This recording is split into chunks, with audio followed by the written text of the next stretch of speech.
नमस्कार, जेके दर्शन पर आप सभी का हार्दिक स्वागत है। मैं हूं विक्रम सिंह ठाकुर।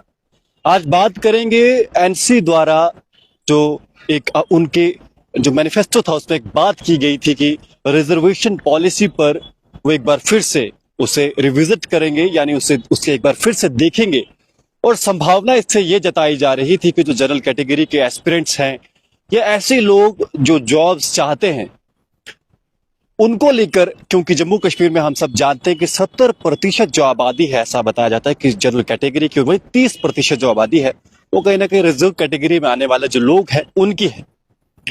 भाजपा की जब सरकार थी केंद्र में, और सरकार है आज भी केंद्र में, और जम्मू कश्मीर में जब लेफ्टिनेंट गवर्नर का शासन था उस समय इस रिजर्वेशन पॉलिसी में बदलाव लाया गया, और जिसके कारण जो समीकरण थे या जो जो प्रतिशत था, जो आंकड़ा था रिजर्वेशन का, वो बदल जाता है।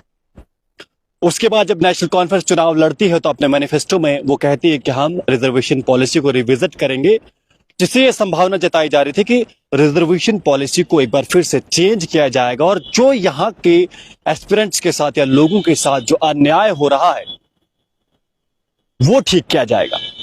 कल हमने देखा कि वाहिद पारा जी ने एक बार फिर से ट्विटर पर या एक्स पर अपनी बात साझा करते हुए बात कही कि एक बार फिर से हम सब जानते हैं कि बीते दिनों जो हमारे जेकेपीएससी है उसके द्वारा जो है कहीं ना कहीं फिर से पोस्टें निकाली गई हैं। और मैं आपको बता दूं कि 575 लेक्चरर की पोस्टें जो हैं जेकेपीएससी को रेफर की गई हैं, और इसमें 238 ओपन मैरिट स्टूडेंट्स के लिए, वहीं 337 जो है वो रिजर्व कैटेगरी की है।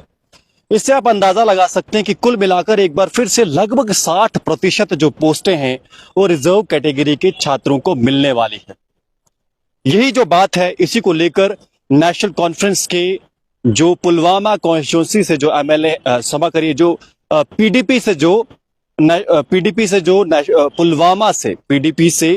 के जो एमएलए हैं पुलवामा से, उन्होंने नेशनल कॉन्फ्रेंस पर ये निशाना साधा है कि एक बार फिर से ये बहुत ज्यादा शॉकिंग है।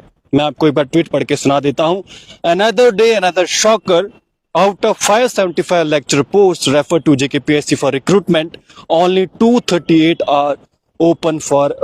Are for open merit students. यानी कि वाहिद पैरा का कहना है कि एक और दिन और एक और शॉक जो है वो उन्हें मिल रहा है। 575 टोटल पोस्ट में जो लेक्चरर की जेकेपीएससी को रेफर की गई है उसमें से 238 जो हैं वो ओपन मेरिट के लिए, वहीं 337 जो हैं वो रिजर्व कैटेगरी के लिए हैं। एक बार फिर से इनजस्टिस जो है वो फैल रहा है, और उन्होंने कहा है कि ये जो अन्याय जो है हो रहा है जनरल कैटेगरी के छात्रों के साथ, इसे रुकना चाहिए। साथ में वो ये भी कहते हैं कि उन्हें समझ नहीं आ रहा कि आखिर नेशनल कॉन्फ्रेंस की जो सरकार है वो बीजेपी द्वारा जो रिजर्वेशन पॉलिसी लाई गई थी उसको कंटिन्यू क्यों कर रही है।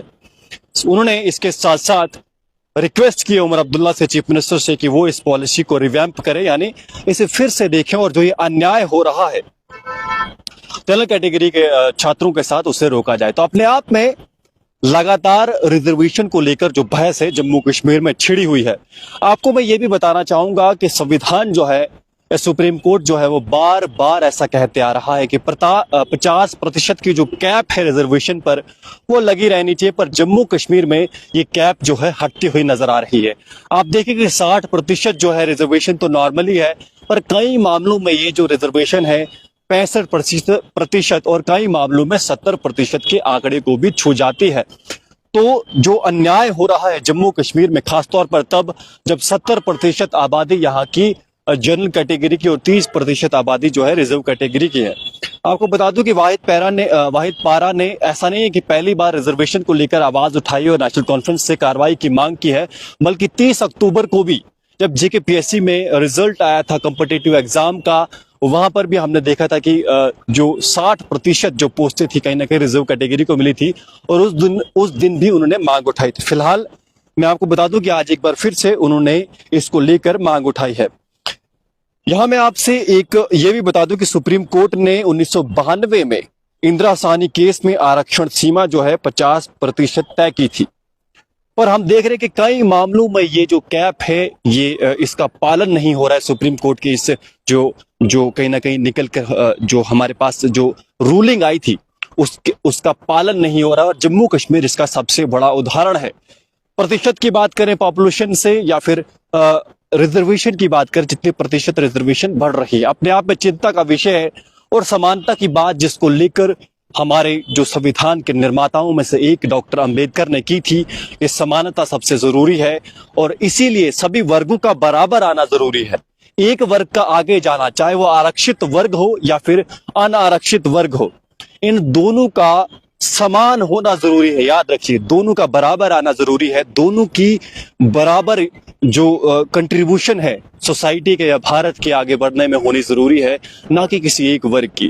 तो इसी के साथ अंबेडकर जी के इस कहने के साथ ही मैं अपनी बात को विराम दूंगा और आशा करता हूं कि नेशनल कॉन्फ्रेंस जो है वो इस मसले पर कुछ ना कुछ कदम जरूर लेगी। आप जुड़े रहिए के दर्शन के साथ। धन्यवाद।